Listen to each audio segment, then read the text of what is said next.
Los piratas informáticos son los forajidos de la era de los ordenadores. Husmean, roban, esparcen virus. Hoy en día ya nadie habla bien de ellos, pero no siempre ha sido así. Este pirata informático inició una revolución en el mundo de los ordenadores. Este es el pirata informático en el que se inspiró. Y este es el pirata informático que siguió sus pasos y cargó con todas las culpas.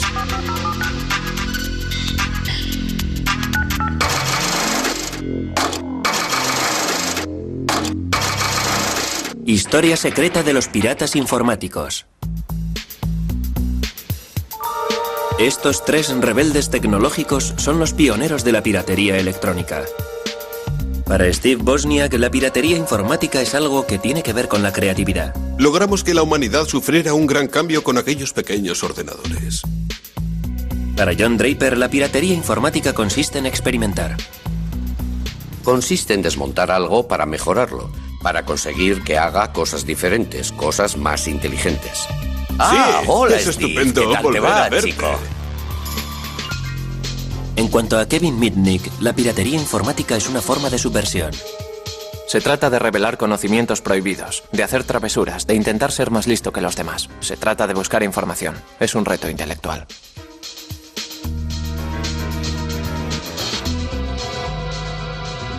En realidad, el término pirata informático tiene dos significados. Antes se aplicaba a la gente que irrumpía en los ordenadores. Se refería a individuos que se pasaban toda la noche con cualquier equipo que caía en sus manos, Exacto, con la idea de crear un programa que fuera superperfecto. Sus historias revelan que los piratas informáticos fueron los héroes de la revolución electrónica, pero que acabaron siendo los forajidos de un mundo que ellos mismos habían creado.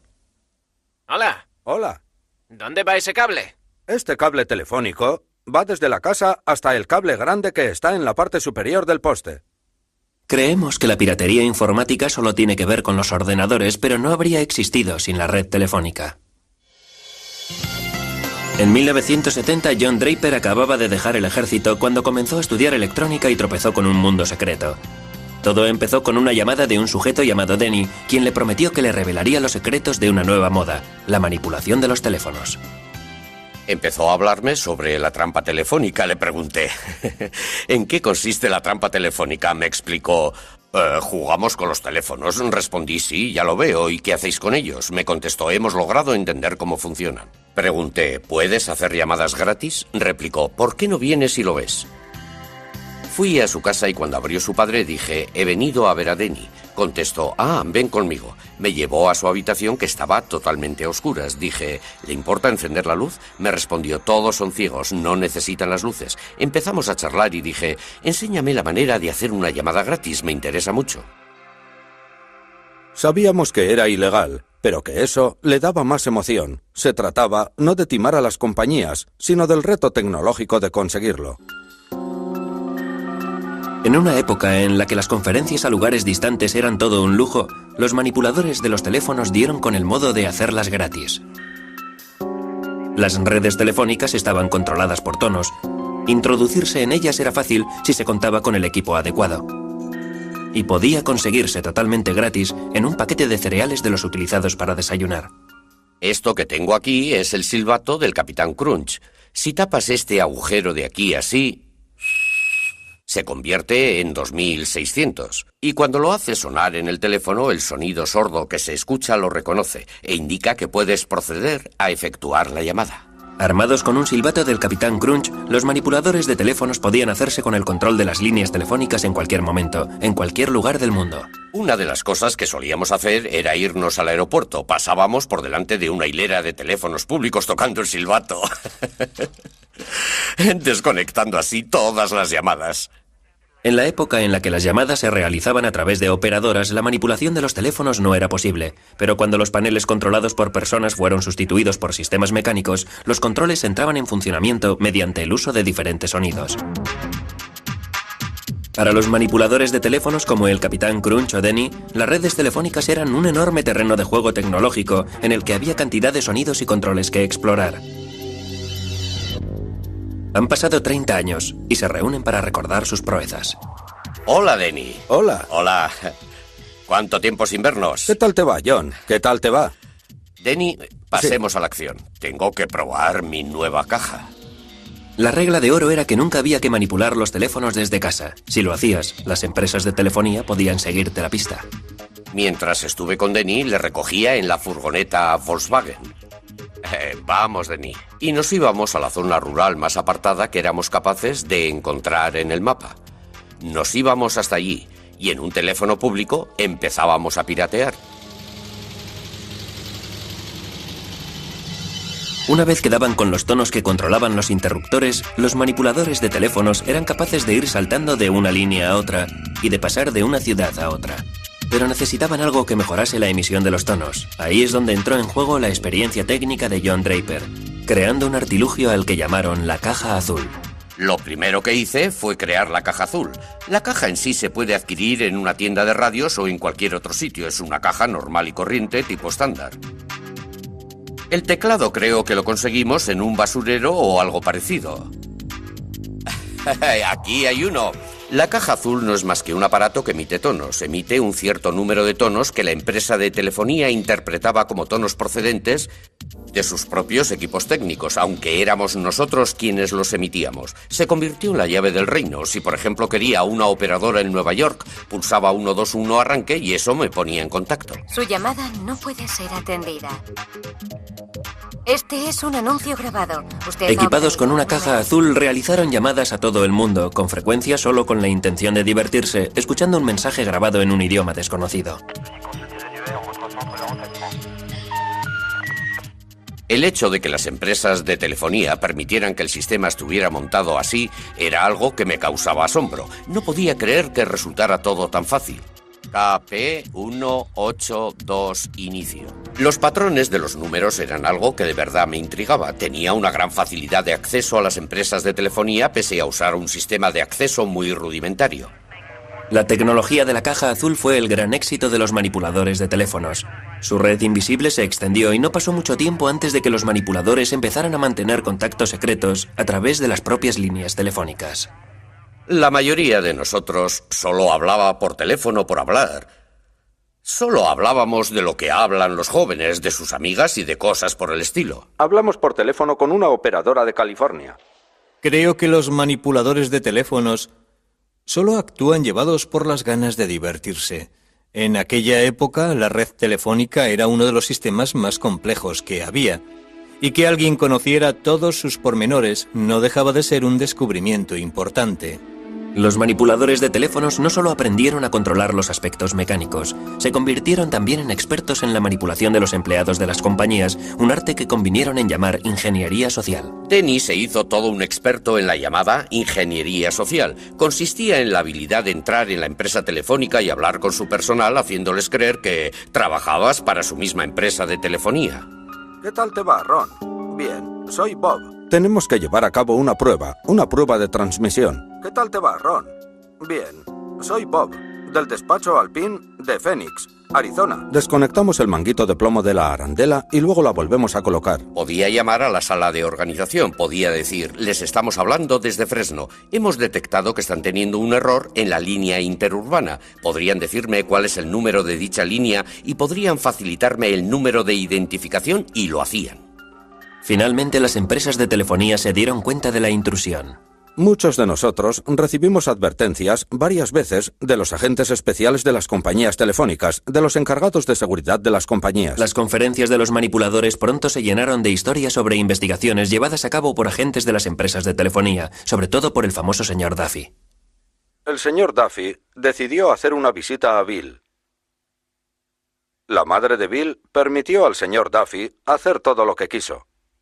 Uno de aquellos agentes especiales solía hablar conmigo a veces. También habló en algunas ocasiones con mi padre con la esperanza de que yo dejara todo aquello. Posteriormente, Duffy fue a visitar a Bill a la escuela. No creo que Bill le dijera nada. Dejábamos de hacerlo durante una temporada, pero como nos divertía, volvíamos a hacerlo una y otra vez. El señor Duffy pronto quedó eclipsado por una amenaza mucho más seria: ser expuestos a la luz en un medio de comunicación de difusión nacional, gracias a Ron Rosenbaum, un periodista neoyorquino. Fue como entrar en el mundo de los forajidos electrónicos de Alicia en el País de las Maravillas. Estaban enviando mensajes fuera de los canales convencionales y además estaban creando el miedo a la intromisión en las comunicaciones. Creo que los manipuladores del teléfono respondían a la paranoia generalizada que sentía el público respecto a los teléfonos y a las comunicaciones. Debido al movimiento antibelicista y a la reacción del FBI, todo el mundo pensaba que su teléfono estaba intervenido.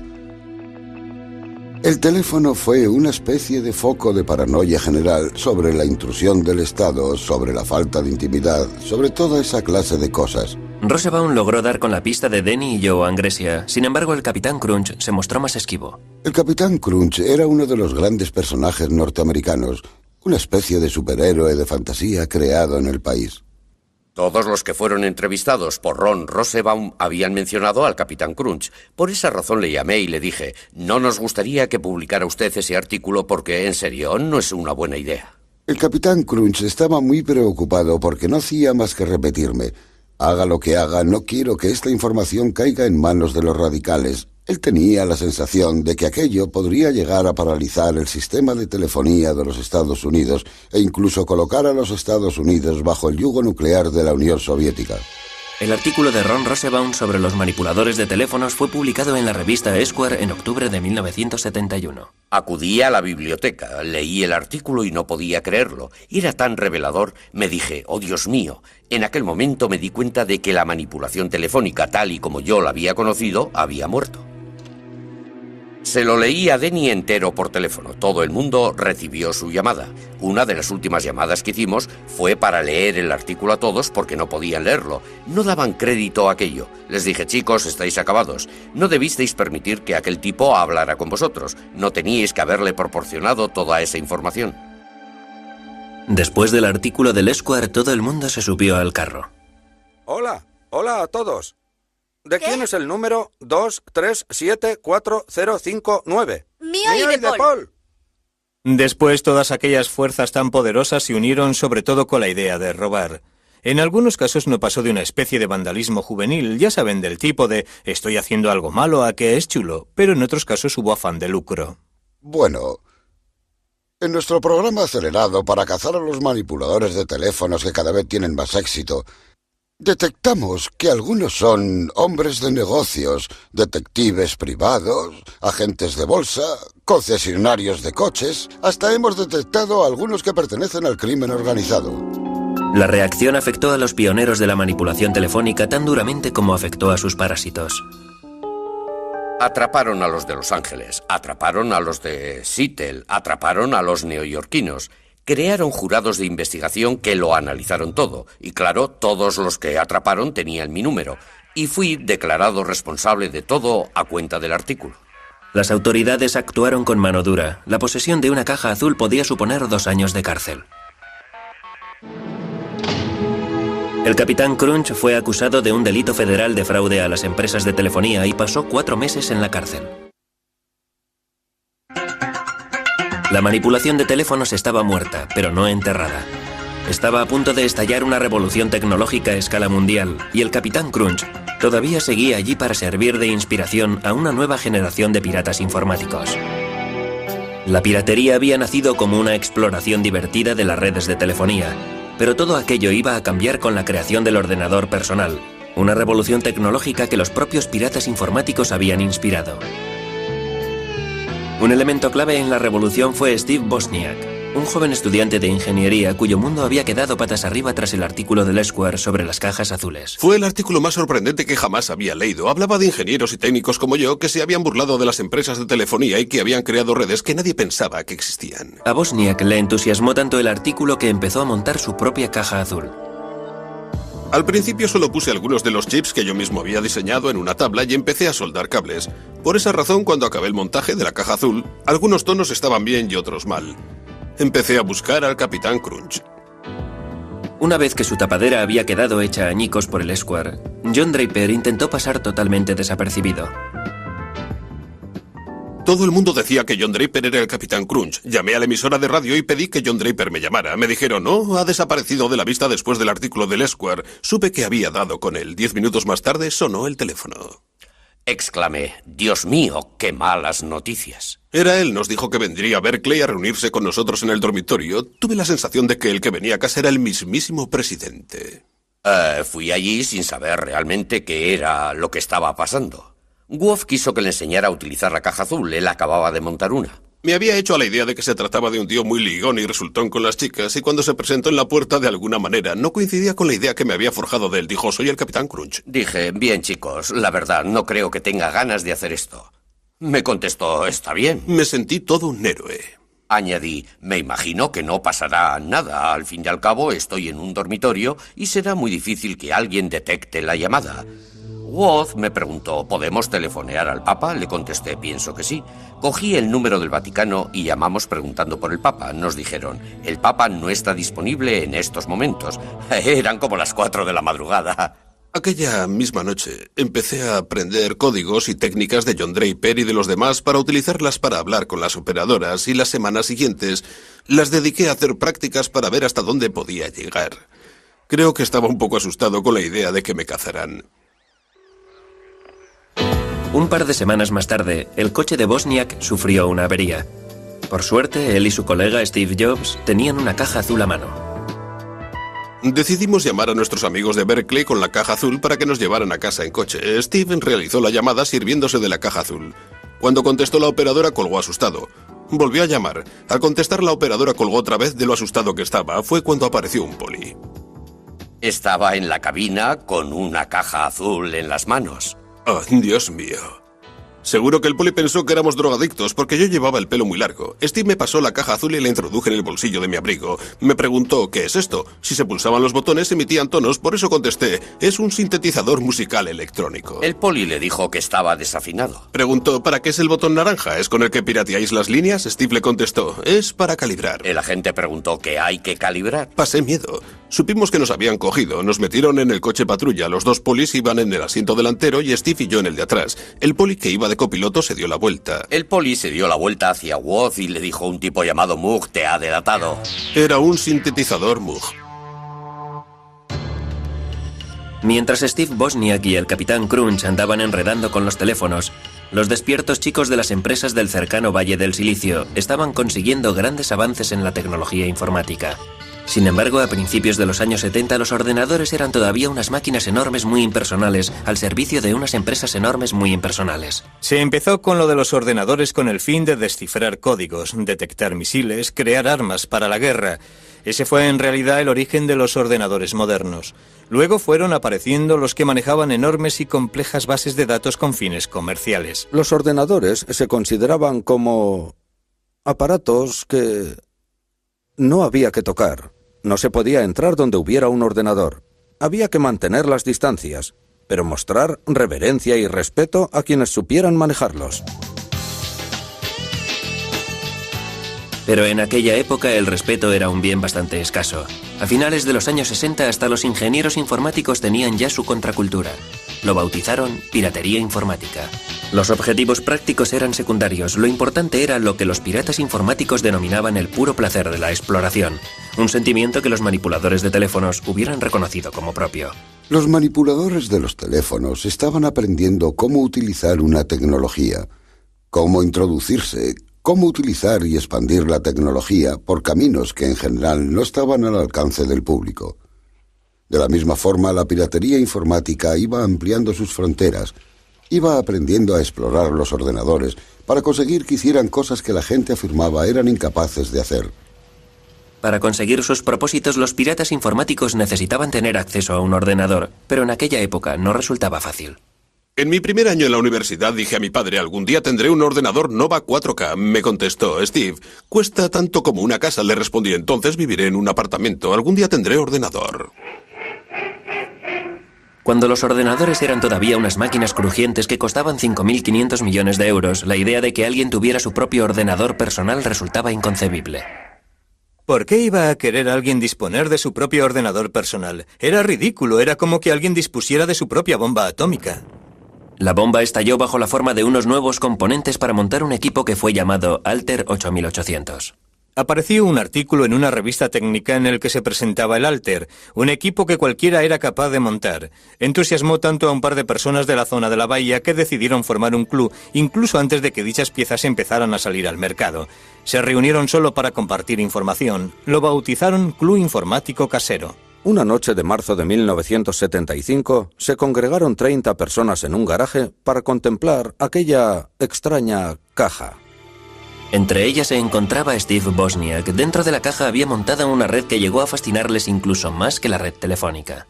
Estábamos dentro del garaje. Fuera estaba oscuro y estaba lloviendo. La puerta del garaje estaba abierta y todo el mundo empezó a hablar sobre ordenadores. La caja del Alter no tenía nada de especial.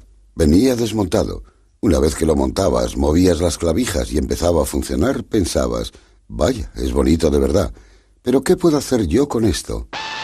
Lo que hicieron fue programarlo para que interpretara Daisy. 15 años antes, los ingenieros informáticos habían conseguido obtener la melodía con una máquina del tamaño de una casa. En aquellos momentos, los piratas informáticos estaban consiguiendo lo mismo con un ordenador casero. Aquella primera reunión despertó tanto mi interés que los encuentros bisemanales se convirtieron en lo más importante de mi vida. Al club casero enseguida se le quedó pequeño el garaje. La piratería informática estaba ganando terreno. Alguien se levantaba y preguntaba, ¿tengo este problema? ¿Sabe alguien resolverlo? O, ¿recordáis que se mencionó este problema en el club hace 2 semanas? Ya tengo la solución.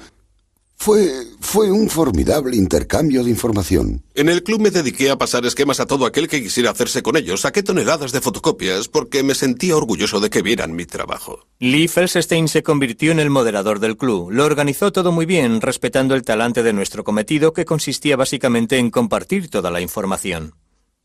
No atrajo a gente de nivel y que había tenido éxito en las empresas, a empresarios. No atrajo a ingenieros, de verdad. El prototipo de ingeniero se sentía bloqueado por ese sentimiento de...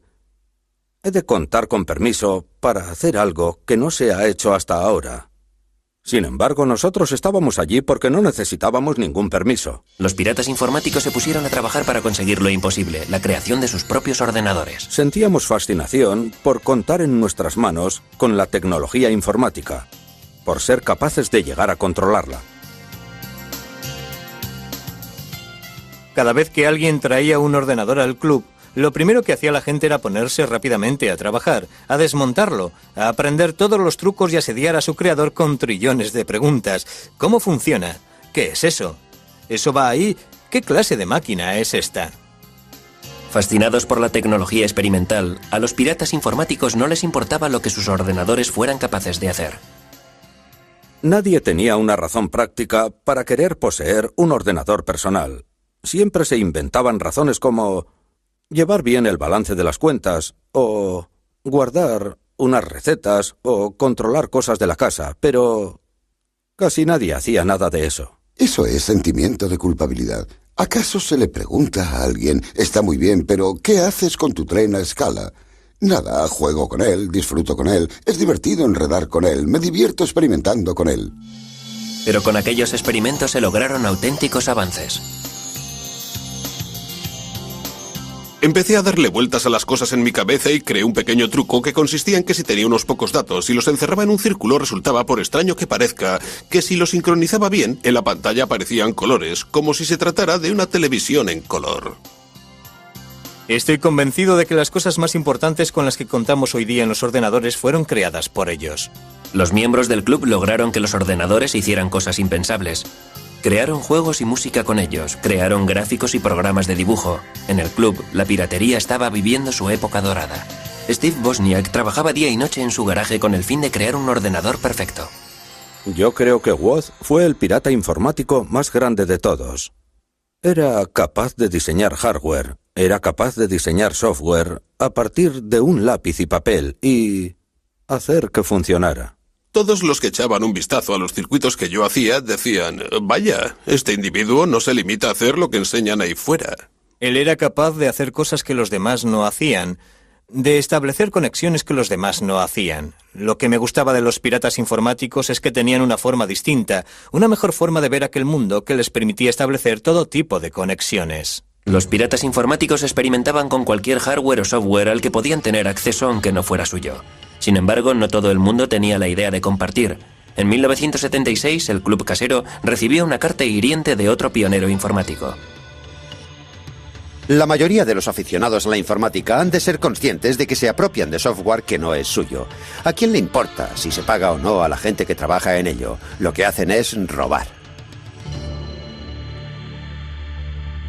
En el que después se convertiría en un momento clave en la historia de la industria informática, Bill Gates escribió una carta desairada a los miembros del club en la que decía: «Un momento, yo escribí esto por dinero, no podéis distribuirlo, no es gratis, es trabajo». La carta de Bill Gates fue un presagio de lo que se avecinaba. Los ordenadores personales estaban a punto de convertirse en un gran negocio, tal y como Wozniak descubrió cuando su invento de garaje se transformó en el primer ordenador Apple. Cuando creó el Apple I, no le preocupó lo más mínimo haber inventado un nuevo producto. Él solo quería un ordenador que funcionara como él quería que funcionara, con todas las particularidades y características de diseño que a todo aficionado le gustaría que tuviera su ordenador. Steve Jobs, su compañero de universidad, que no había intervenido en la creación del hardware ni del software, dijo: «¿Sabes? Podríamos venderlos». Wood le respondió: «Tranquilo, hombre, tranquilo». La nueva empresa de Wozniak y de Jobs pronto creó el Apple II tras el Apple I. El ordenador de aficionado de Wozniak se convirtió en un producto de consumo muy apreciado. El Apple II introdujo la idea de que lo que se compraba era una caja de plástico parecida a una radio o a un aparato de alta fidelidad. Uno se lo llevaba a casa, lo enchufaba y empezaba a funcionar. Al tener que montar los primeros Apples a mano en el dormitorio de Wozniak, el proyecto no tenía visos de ser muy ambicioso. Pronto fue muy diferente.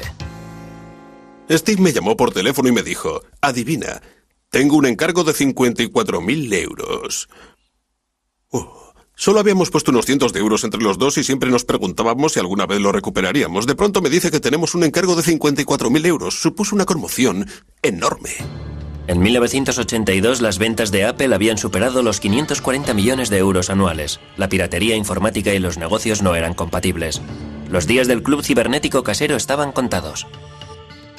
Quizá acudí a unas cuantas reuniones más del club, pero empezó a dejar de ser lo más importante de mi vida. Lo más importante empezó a ser la empresa, Apple Computers. Tenía que dedicar más tiempo y energía a los productos que iban a salir a la venta. Al formarse empresas del tipo de Apple, al transformarse en negocios serios, tuvieron que empezar a introducir secretos. No podían contar a sus colegas del club informático casero cuáles eran sus planes para los nuevos productos, en qué estaban trabajando, porque sus competidores podrían haberse infiltrado allí y decir: «Caray, ¿Apple está haciendo eso? Hagamos nosotros algo parecido». Creo que al final fue esto lo que acabó con el club. El Club Informático Casero se reunió por última vez en 1986, dejando atrás no solo Apple, sino 23 empresas informáticas creadas por diferentes miembros del club. Los piratas informáticos podían afirmar que habían creado el mundo moderno, pero este era un mundo en el que ellos ya no eran bienvenidos. El 15 de febrero de 1995 concluyó una persecución de 2 años cuando agentes armados del FBI localizaron a un buscado delincuente en un edificio de apartamentos en Carolina del Norte. La piratería informática estaba a punto de convertirse en una profesión fuera de la ley. FBI, acérquese a la puerta, traigo una orden de arresto. A la 1:30 de la madrugada llamaron a la puerta. No miré el reloj de la pared porque de haberlo hecho no habría respondido. ¿Quién es?, pregunté. Me contestaron: el FBI. Buscaban a Kevin Mitnick, un pirata informático cuyas intrusiones en los ordenadores de otras personas le habían convertido en el enemigo público número 1. Mitnick, por muchas razones, se encontraba en el lugar equivocado en el momento equivocado. Internet estaba despegando. Había muchas cosas en juego en aquella época y creo que Mitnick fue el chivo expiatorio de los medios de comunicación y de parte de la administración. Lo presentaron como una especie de coco. 20 años después de que Mitnick fuera arrestado, los piratas informáticos habían hecho saltar la chispa de la revolución informática. Los miembros del Club Informático Casero habían logrado arrebatar a las empresas el control sobre los ordenadores y lo habían puesto en manos de gente corriente. Kevin era hijo de aquella revolución. En el instituto, todo el mundo fumaba drogas, bebía, iba a fiestas. Yo no estaba metido en aquello. Por la razón que fuera, no me gustaba salir. Yo disfrutaba con aficiones. Bueno, Aficiones que eran mucho más individualistas. En la generación de Mitnick había todo un campo electrónico que explorar. Las empresas y las administraciones empezaron a conectar entre sí sus ordenadores. El sistema telefónico ofrecía un atajo a esas redes tan seductoras. Era como si la red fuera el universo. Star Trek. Era ir donde jamás había estado el hombre. La red informática, las redes telefónicas, era ir a donde jamás había ido un pirata informático. No disponía de un ordenador personal. Empezó a piratear en la cadena de tiendas Radio Shack. Utilizaba los módems de los ordenadores de las tiendas para entrar en ordenadores de otros lugares. La nueva generación de piratas informáticos se inspiró en los forajidos electrónicos de épocas pasadas, como el Capitán Crunch, el manipulador de teléfonos. Era alguien a quien yo admiraba mucho, debido a su inteligencia, debido a sus habilidades y a sus conocimientos del sistema telefónico. Al igual que los manipuladores de teléfonos, Mitnick utilizó una amplia gama de habilidades para llevar a cabo la piratería informática. Tan importante como saber hacerlo era la ingeniería social, la habilidad para engatusar y trampear, para hacerse con información útil a través de empleados ingenuos. Con solo 17 años, Mitnick y sus amigos fanfarroneaban de haber logrado burlar a un guarda para introducirse en el mismísimo cuartel general de una empresa de telefonía y robar unos importantes manuales técnicos. Fue como entrar en una tienda de golosinas. Queríamos leer aquellos manuales para enterarnos de cómo funcionaba todo el sistema. Aquel delito le valió una condena adecuada a su edad. La empresa de telefonía estaba molesta porque alguien había tenido la osadía o la audacia de hacer aquello y porque ella misma no se había preocupado de su sistema de seguridad. Su sistema de seguridad era totalmente inoperante. El arresto de Mitnick creó un patrón para el futuro. Kevin continuó teniendo problemas. Tenía una capacidad más que notable para ser arrestado. Mitnick no fue el único que tenía problemas. Los oficiales de la NASA en Huntsville se percataron de que a finales de junio personas no autorizadas se habían introducido varias veces en un ordenador en el Centro Marshall de Vuelos Espaciales. Fueron lo suficientemente listos como para borrar la clave de entrada y la de salida. Los piratas informáticos, como ellos mismos se autodenominan, no solo fueron listos, sino muy arrogantes. Dejaron grabados mensajes en el ordenador como «No podéis cazarme». Yo creo que es algo biológico. Creo que hay gente que siente inclinación a hacerse pirata informático y gente que no. Se puede ver en los niños. Hay niños que se ponen delante de un ordenador y exclaman «Dios mío, por fin soy capaz de expresar una parte de mí mismo». Las investigaciones llevaron al FBI a la casa de 4 adolescentes, todos los cuales iban a un colegio elitista. Allí es donde Michael Strickland dice que consiguió el número del ordenador de la NASA. Bueno, el número estaba en la lista del módem de Huntsville como un número más. Evidentemente era un error. A pesar de todo, tomé la decisión de hacer la llamada. El término pirata informático empezó a vaciarse debido a la gente que no estaba imbuida del espíritu de los piratas informáticos que irrumpieron por primera vez en los ordenadores. Hubo muchas intrusiones realizadas por adolescentes que se hacían con las claves o que aprovechaban las debilidades del sistema para introducirse en los ordenadores. Hizo falta una película de Hollywood para que el enfado se convirtiera en pánico. De repente hicieron una película, Juegos de Guerra, que tuvo un gran éxito de taquilla. Una película que ensalzaba la utilización de los ordenadores para introducirse en unos sistemas muy potentes y en la que casi hacen que estalle la Tercera Guerra Mundial. El significado de la palabra pirata cambió de la noche a la mañana. Un pirata informático pasó a ser un crío mofletudo lo bastante listo como para introducirse en una red informática perteneciente a una enorme organización militar. La emoción estaba en entrar donde no debías y en intentar que no te detectaran. La pasión que Mitnick sentía por explorar nuevos campos fue creciendo. Tomó la costumbre de dejar sola a su esposa para ir a un motel barato y así piratear las 24 horas al día los 7 días de la semana. Con la llegada de Internet no había ya nada que le frenara. Hasta la fecha resulta difícil hacer de Internet algo seguro porque fue creada para que la información navegara sin ningún tipo de cortapisas. Fue concebida con principios muy abiertos. Nadie es propietario de los protocolos que rigen Internet, por lo tanto todo el mundo puede hacer uso de ella. Pero el tiempo pasaba rápido, la frontera de los piratas informáticos había desaparecido. Internet iba a convertirse en una herramienta de trabajo. Los piratas ya no eran bien recibidos. A finales de los años 70 y principios de los 80, te animaban a practicar la piratería informática. Era lo que se llevaba. No era considerada un delito, sino más bien pura agudeza. Era una afición divertida. La sociedad que me rodeaba, la de mi entorno, fue cambiando. Yo estaba tan metido en la manipulación de teléfonos y en la piratería informática que no me percaté del cambio que se estaba dando en la sociedad de mi entorno. Sentía por ellas auténtica pasión e interés. Los experimentos de los piratas informáticos como Mitnick se convirtieron en un problema a la hora de aplicar las leyes.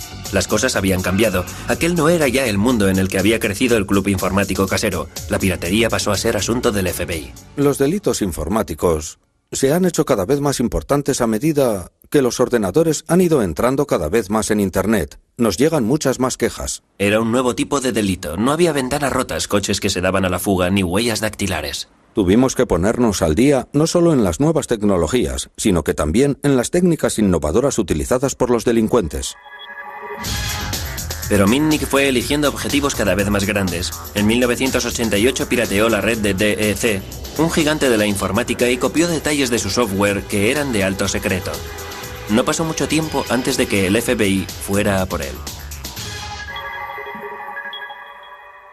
Abrimos una investigación sobre el robo de software referente al desarrollo de un sistema operativo de la Digital Equipment Corporation. Mitnick fue arrestado en 1988. En 1989 fue declarado culpable y posteriormente cumplió condena en una cárcel federal. DEC declaró que el pirata Lado Oscuro le había causado daños por valor de 4.300.000 euros. En el juicio, Mitnick se dio cuenta del miedo que el mundo sentía por los piratas informáticos.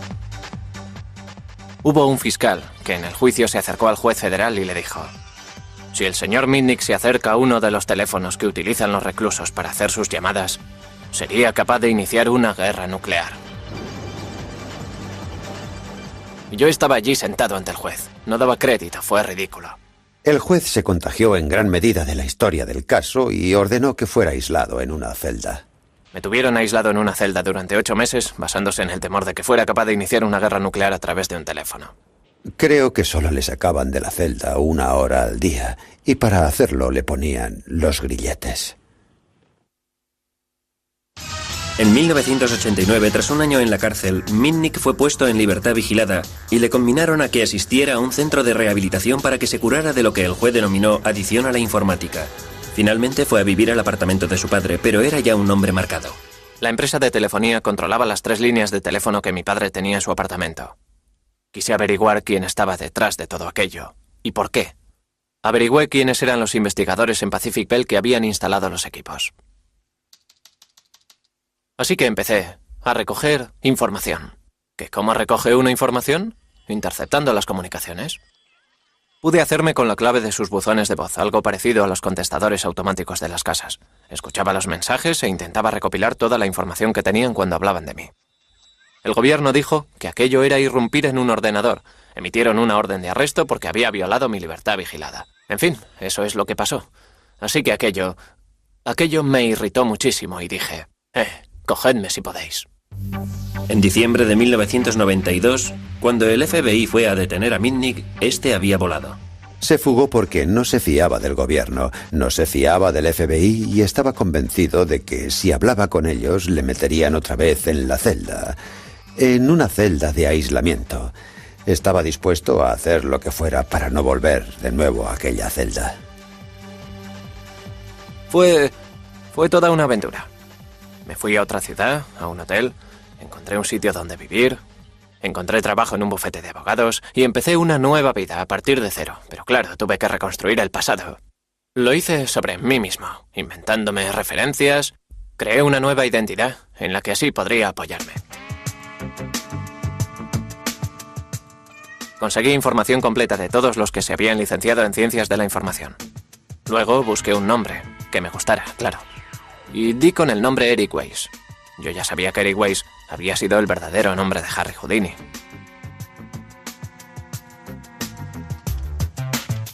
Estuve trabajando en el bufete de abogados de Denver durante un año. Algo más de un año bajo el nombre de Eric Weiss. Y lo que propició mi caída fue que seguí con mi afición a la piratería informática. Mitnick era capaz de introducirse en cualquier sistema, llamando a la gente desde su teléfono portátil mientras iba camino de casa. Engañaba a directores, secretarias e incluso a ejecutivos, al objeto de conseguir información. Mitnick siguió pirateando con una sola intención: ir por delante de la ley. Al piratear empresas de telefonía portátil y copiar sus teléfonos, era capaz de hacer llamadas cuya pista era imposible de seguir. Mitnick jamás persiguió un ideal o un objetivo que no fuera el pirateo en sí y el de ir siempre por delante del FBI. La fama de Mitnick se extendió muy pronto. En el verano de 1994, el fracaso del FBI en la detención del forajido informático ocupó los titulares de la prensa gracias al periodista John Markov. Se trataba de una buena historia, es decir, era un joven que ya había sido arrestado y que lograba zafarse de la ley gracias a sus habilidades. Sencillamente, era una buena historia. Fue el quien creó el mito de Kevin Mitnick, el John Dillinger del ciberespacio. Creo que presentaron más de 60 denuncias sin pruebas que figuraban como hechos, como por ejemplo que había irrumpido en el NORA. Contaron historias falsas sobre el banco Security Pacific y que había pinchado los teléfonos del FBI.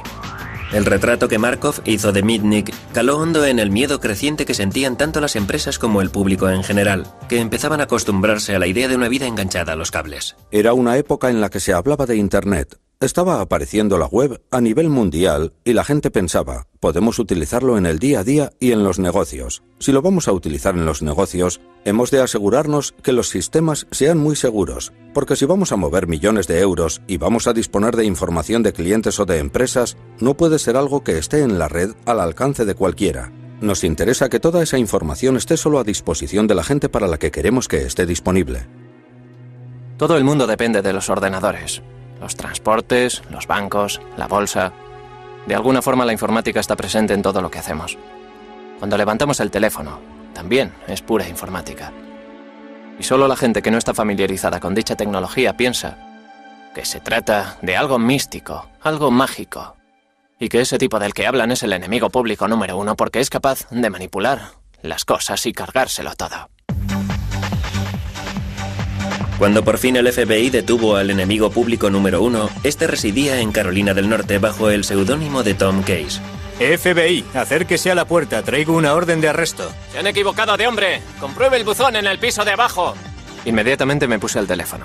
Les dije a mis familiares dónde estaba, porque no tenían ni idea de que residía en Carolina del Norte. Me puse en contacto con mi abogado.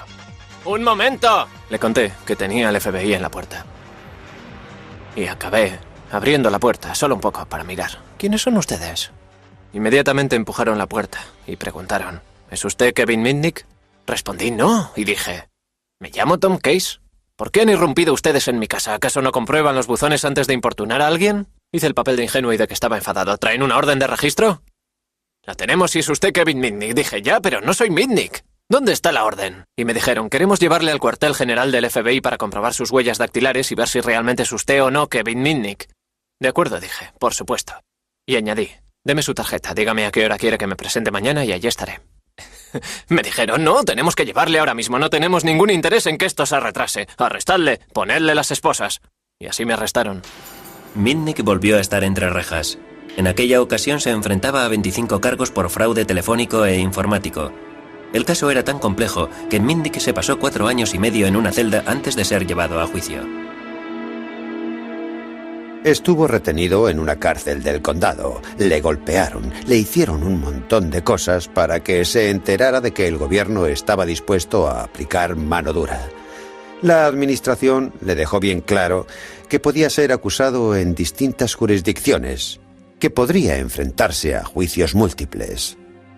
Durante mucho tiempo no hubo pruebas en su contra. El único juicio que Kevin Mitnick tuvo fue el que se llevó a cabo en el New York Times y en los medios de comunicación. Mitnick fue acusado de robar 86,5 millones de euros en concepto de software a las empresas que había pirateado. Como defensa, él se basó en la ética del pirata informático, que dice que copiar software no es robar. Para cometer un fraude informático tienes que quitarle a alguien su dinero o sus bienes y... En mi caso no se habló de dinero y en cuanto a lo de los bienes... ¿Privas a alguien de sus bienes y solo te limitas a hacer una copia de ellos? ¿De veras haciendo eso le estás privando a una persona de sus bienes? El gobierno jamás obtuvo nada. No, jamás obtuvo pruebas de que yo quisiera hacer uso de dicha información. La propia información era mi trofeo. Era la prueba del pirateo. Puede que Mitnick fuera un héroe popular entre los piratas informáticos, sin embargo, otros le veían bajo un prisma muy distinto. Creo que las reglas del juego y la justificación moral en las que podía sustentarse la piratería informática habían cambiado sustancialmente. En cierto sentido, dicho espíritu solo iba acorde con un mundo más primitivo. Me parece que hoy en día no es posible justificarla de la misma manera. En 1999, Mitnick fue condenado a 5 años de cárcel, gran parte de los cuales ya había cumplido mientras esperaba la celebración del juicio. Fue una sentencia más severa de la que reciben muchos asesinos. El año pasado le dieron permiso para que saliera en libertad vigilada. En mi libertad vigilada estoy sometido a unas condiciones tan estrictas que si se me ocurriera tocar este ordenador es probable que me internaran otra vez en una prisión federal.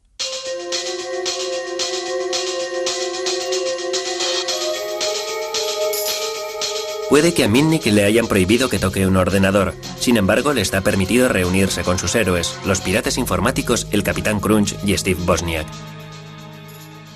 Es puro sensacionalismo hacer que los piratas informáticos representen una amenaza a nuestra forma de vivir, a nuestra seguridad, a nuestro dinero y a todo lo demás que hay en el mundo. La gente no acaba de entender a las mentes curiosas. Siempre habrá un grupo de jóvenes brillantes y técnicos que hurgarán y se preguntarán ¿qué es esto? ¿Qué pasaría si...? A estos pioneros les resulta muy difícil hacerse a la idea de que el pirata informático es actualmente un forajido. Lo cierto es que el mundo ha cambiado y lo único que queda son bonitos recuerdos y reliquias de un pasado glorioso. Oh, hace 30, 40 años o algo por el estilo. ¿Os trae eso viejos recuerdos? Claro que sí. No hay nada que yo cambiaría por el éxito que tuvo Apple, excepto el año que pasé en Berkeley. Y antes de eso ya existía el silbato del Capitán Crunch.